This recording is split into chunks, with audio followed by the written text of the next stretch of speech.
Saludos, apreciados amigos. Bienvenidos a la unidad 4 del curso Liquidador y Sectorista Aduanero.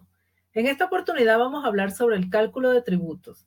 Los puntos que vamos a tratar son tipos de tributos e impuestos a las importaciones de mercancías, determinación y moneda de expresión de la base imponible, exoneraciones e infestaciones tributarias aduaneras, nacimiento de la obligación tributaria, exigibilidad de la deuda tributaria aduanera, determinación de los derechos arancelarios y demás impuestos y extinción de la obligación tributaria aduanera.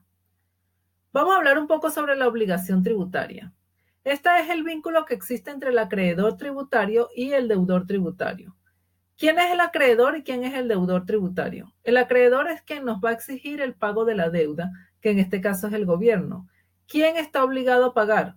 El deudor tributario o contribuyente. Obligación tributaria aduanera. En la obligación tributaria aduanera interviene el sujeto activo en calidad de acreedor tributario, que es el gobierno central, y el sujeto pasivo, que es quien debe pagar ese tributo. Son sujetos pasivos de la obligación tributaria aduanera los contribuyentes y responsables como el dueño o consignatario. Etapas de la obligación tributaria aduanera. Tenemos básicamente tres etapas. El nacimiento de la obligación tributaria aduanera, su determinación y su extinción. Respecto al nacimiento, tenemos que son determinadas situaciones de primeros hechos que constituyen el nacimiento de la obligación tributaria. En cuanto a la determinación, es el cálculo, así como el pagar o cuantificar el pago de la deuda. Y la extinción es cuando se cancela la deuda, es decir, cuando ésta muere. Nacimiento de la obligación tributaria. Tenemos cuatro supuestos. Primero, cuando se destina una mercancía al régimen de importación, entonces en lo que es importación yo destino una mercancía a este régimen, lo cual significa que yo voy a enumerar una DAN. Segundo, existen zonas de tratamiento especial o tributación común. Por ejemplo, Lima es una zona de tributación común. De tratamiento especial es la zona de selva. Recordemos las zonas en la ley de Amazonía, que exonera el pago del IGB de derechos arancelarios a las importaciones que van destinadas a dicha zona.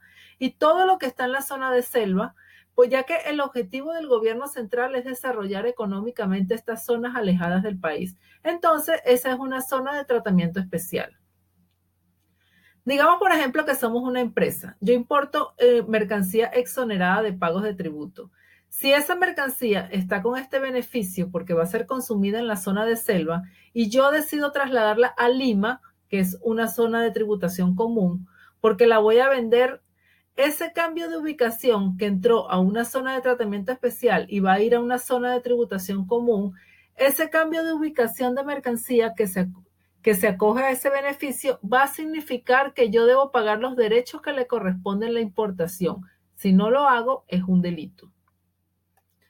Como tercer punto tenemos que las mercancías importadas con exoneración e inafectación tributaria, lo cual quiere decir que no les voy a cobrar los tributos. Por ejemplo, cualquier mercancía que esté exonerada de pagos de impuestos y después la vendo, lógicamente va a tener que pagar los tributos. Esto ocurre, por ejemplo, cuando un diplomático importa un vehículo para su uso.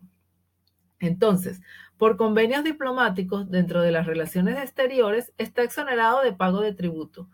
Pero si este diplomático, por X motivo, quiere vender su automóvil, lo puede vender, sí. Pero si lo vende a alguna persona que de repente no es diplomático, va a significar que tiene que pagar los derechos cuando presente la solicitud de transferencia, ya que está transfiriendo un bien que ingresó a su nombre como diplomático hacia una persona común. Y por último está cuando se destina el régimen de admisión temporal para perfeccionamiento activo o admisión temporal para la reexportación en el mismo estado. Son dos regímenes aduaneros distintos en los cuales ingresa la mercancía y va a continuar en el principio. En el caso de admisión temporal para la reexportación en el mismo estado, ingresa la mercancía al territorio nacional, cumple un fin determinado, después se va del país, sin ningún agregado adicional. Por ejemplo, yo soy una empresa minera, necesito escalar unos túneles de la mina, voy a traer una perforadora y esa perforadora va a ingresar como régimen de admisión temporal. Lo voy a importar a cambio de pagar los derechos. Lo que me exige es una garantía, la condición de una garantía que posee una carta fianza. Cumplo con el fin de terminarlo en un plazo no mayor a 18 meses. Termino de hacer el servicio por el cual ingresó y se va por otro. Y la aduana me devuelve la garantía. El otro régimen que tiene esta característica es el régimen de admisión temporal para perfeccionamiento activo, el cual generalmente es un insumo que se utiliza en la fabricación de un producto que voy a exportar. Por ejemplo, nos dedicamos a exportar bebidas gaseosas. Ok, somos el grupo X, pero nosotros vamos a tener el colorante para la gaseosa X. Luego, este colorante, como no lo voy a consumir, la producción que yo voy a hacer de este producto no lo voy a conseguir localmente, sino que lo voy a exportar. Entonces no voy a pagar derechos. No quiero pagar derechos porque me va a encarecer el costo del producto.